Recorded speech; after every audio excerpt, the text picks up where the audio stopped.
The most respected investor in the world is undoubtedly Warren Buffett. If others had to come out with inventions ahead of their time to be on the top of Forbes' list, this man has been the second richest man in the world for many years in a row by simply investing. And what sets him apart from others is that he started with absolutely nothing. Today, we'll take a look at how Warren Buffett invests and how exactly he made over $85 billion. But first, let's take a look at how Buffett got into the investing in the first place. Warren Buffett grew up in an average family, so he quickly learned the value of money. At the age of 13, he started delivering newspapers, selling magazines, and made a substantial amount of money, which he invested later on into 40 acres of farmland. He realized that if he wants to grow faster, he needs to start a business. So when he turned 15, he used his savings to buy pinball machines and place them in barber shops. Within few months, he owned 3 different machines and then sold the business for $1,200 or over $16,000 in today's money. Fortunately, he was rejected by Harvard Business School because then he applied to Columbia Business School, where he met his mentor, Benjamin Graham. Graham taught him how to win consistently in the stock market without speculations. His method was simple: find undervalued companies, stocks that are priced lower than they're actually worth. Buffett quickly realized the potential of this strategy, so he went to work with his mentor at his investment partnership where he mastered this method.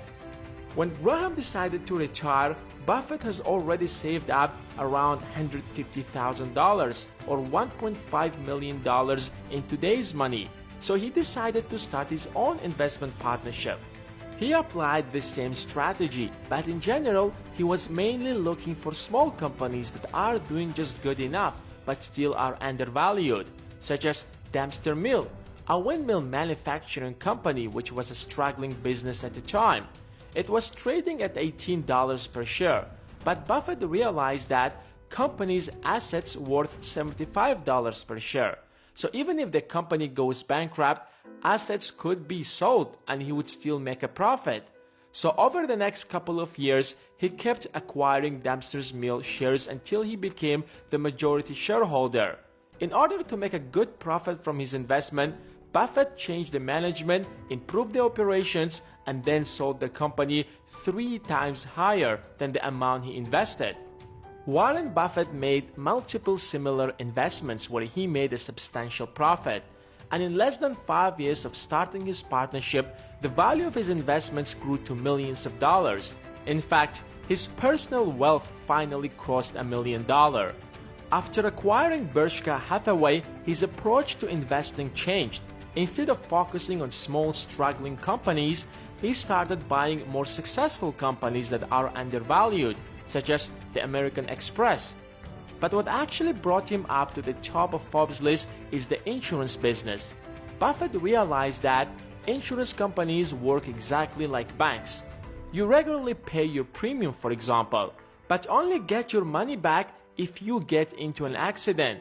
So insurance companies have a constant flow of cash, which are technically considered liabilities, exactly like the money you deposit into a bank. Suddenly, Warren Buffett found himself having access to an enormous amount of money, which he quickly started investing in the right companies. And in the next few years, his personal net worth crossed $1 billion. He kept doubling his net worth every few years by investing in some of the most successful companies, such as Coca-Cola, Bank of America, GM, and so on, until he became the richest man in the world in 2008.